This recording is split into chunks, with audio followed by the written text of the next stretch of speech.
Many people choose to live in big cities because of the advantages and benefits that come with them, whether they be more social benefits or professional benefits in terms of career development. There are lots of great things about living in a big city. However, living in a big city also comes with its challenges, whether that be the pace of life, the stress of living there, and probably the more expensive cost of living than if you were to live in another part of the country. And as someone who's lived in 3 major European capital cities where the cost of living is quite high, I wanted to share with you some tips that I've learned from my experience of living there on how you can best manage your cost of living whilst maintaining a decent standard of living at the same time. So, let's get right into the video. Welcome to Millennials of Money. My name is Johnny.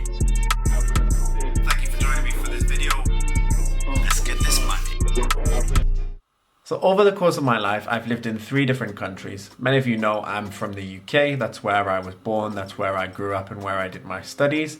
And I've also lived and studied in France, and I now live currently in Spain. And in all 3 of these countries, I've lived in or close to the capital cities and also in other expensive cities. So in the UK, for example, I spent a period of time living in the Greater London area. In France, I spent almost 2 years living in Paris. And in Spain, I've been living in Madrid for about 2.5 years now. And I also spent a few months living in Barcelona several years back. So I have a good idea of what the cost of living is like in these cities. And though the points I'm going to touch on in this video are more tailored towards European cities, they can be applied to other cities elsewhere in the world, such as New York, maybe Los Angeles, Sydney, etc. You get the idea. So in this video, I'm going to share with you 5 different tips that I employed during my stays in these various cities that allowed me to save money and live comfortably on a budget. Tip number 1 relates to choosing where you want to live in relation to the city. Now, I've lived in the city centres, I've lived in the suburbs of cities, and I've lived way outside the city as well. And of course, living right in the centre or very close to the centre of the city is going to be the most expensive because it's typically where the land prices and rental prices are the most expensive per square metre. And then of course, the further out you move, then generally speaking, the price of rent per metre squared also goes down, depending on the area, of course. From my experience, I would say the best option is to choose a suburb that is outside of the city but is still well connected by public transport, meaning that you can get into the city in about half an hour if you needed to. If you look at these cities, they all have public transport networks, which is a point we'll come to a bit later in the video. And I would say aim for the last quarter or the last third of each part of the line, because generally there you've still got stations that have interchanges to other lines, and you've also got stations that are on direct lines generally towards the city centre. So let's take the example of Paris. Now, Paris is in the region of France which is called the Île-de-France, and the Île-de-France is broken down into what are known as départements in French, which are different kind of sub-regions of the Île-de-France. So the center of Paris is department number 75, which you'll see on the map that I'll put on the screen right now. So I didn't choose to live right smack bang in the center of Paris. I spent some time living in a place called Fontenay-sous-Bois, which is in department number 94 to the east of Paris. And then the second time I went back to Paris, I lived in a city called Suresnes, which is in department number 92 to the west of Paris. 2 times I was living close to London. I lived in a small city, actually not in the Greater London area, in a part of the country called Surrey, called Redhill, so which still had good transport links to London, but was much cheaper. However, I found this to be a little bit too far out, given kind of my activities and my social life in London. So the second time I went back to London, I lived in a place called Sutton, which is still within the Greater London area and is quite a bit better connected in terms of London. So a little bit shorter of a journey time, and then, you know, getting around is much easier from there. And then in Madrid, up until recently, I was living in the Tetuan neighborhood, which is north of the city center. And I've now moved out into the Corredor de Henares, which is in the eastern part of the Madrid region. I'll put some average rent prices on the screen for you now for each of these cities. What you'll generally see is that, of course, in the city center areas, in all of these cities, so Paris, London, Madrid, you can be paying upwards of thousands of euros and pounds to live in apartments of varying sizes in the city center. But as you go outside of the city, then those prices start to drop dramatically, and you can get either more value for your money for the same price, or you can pay a bit less for what you would pay several hundred euros, several £100s more for if you were living closer to the center. Tip number 2 relates to your means of transport, so what I touched on very briefly earlier. So if you choose your suburb correctly, then most generally speaking, you'll probably have either a metro line, suburban train station, or bus connections that will take you wherever you need to be in the city.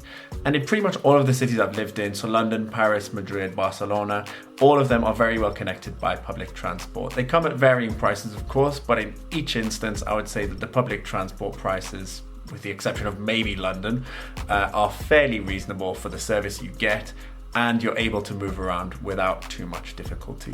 If you own a car and you live in a big city, my view is that it's probably going to cause you more problems and headaches than you really need. We already, of course, know that owning a car, operating a car is expensive, particularly in the context that we're in now with energy and fuel prices, but also it's a nightmare to park in big cities generally.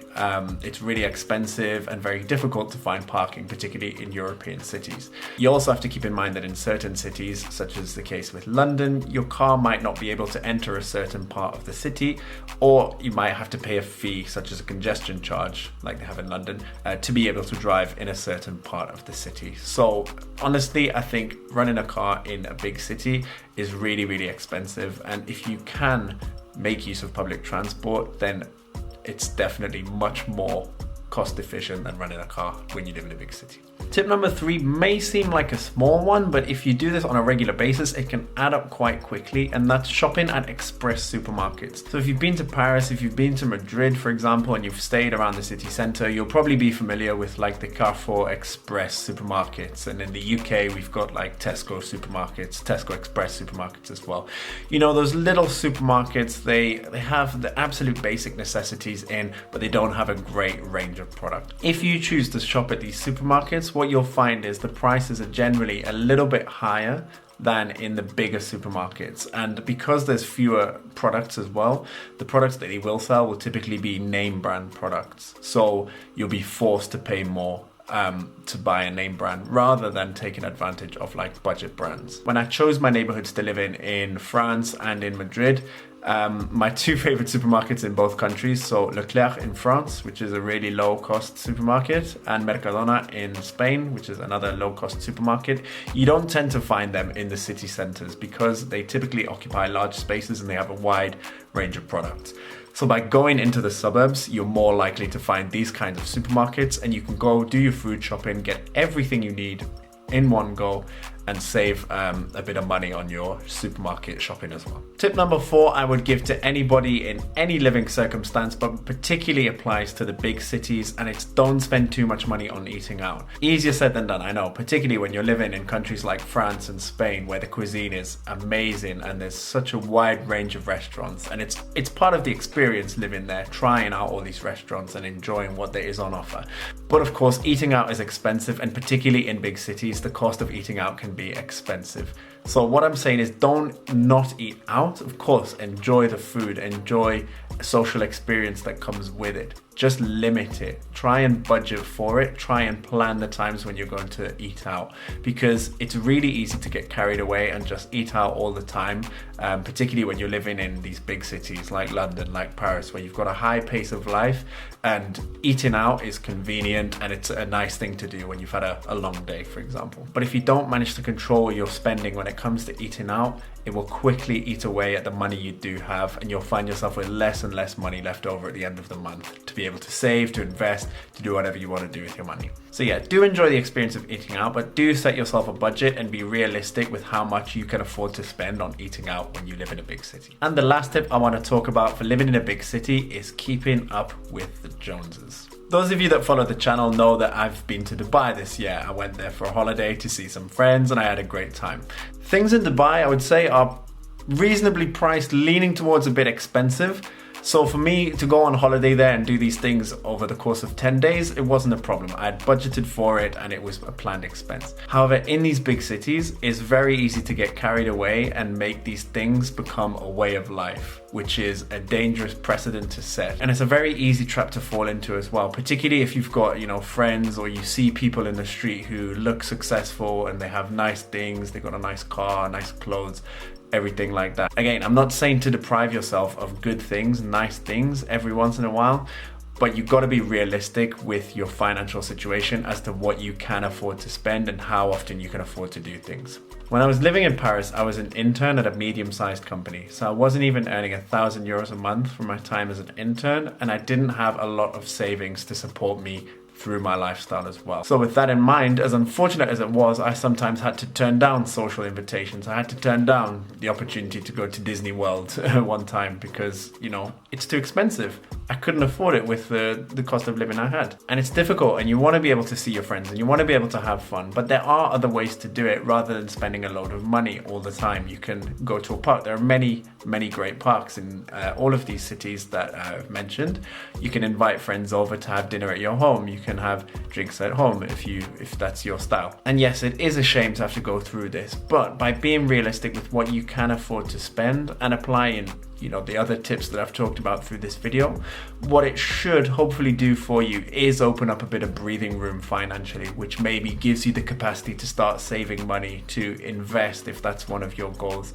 And then you can treat yourself to nicer things later if that's how you want to spend your savings. Or if you're investing, then it will allow you to grow your capital and improve your financial situation over the long term. And if you are living in a big city and you're able to apply some of these tips, then it should hopefully have a big positive impact on your situation, whether that's giving you a bit more breathing room financially, whether that's allowing you to save up and create an emergency fund, put aside money for a holiday, a treat, or start investing and building your wealth if that's one of your goals as well. So though it is difficult and challenging to live in a big city on a tight budget, it's not impossible. Leave a comment and let me know, guys. Do you live in a big city where everything's expensive, and how do you deal with the cost of living? Now, why not check out my other videos? And if you're not yet subscribed and you want to see more content like this, then make sure you hit the subscribe button with a notification bell so you don't miss a single update.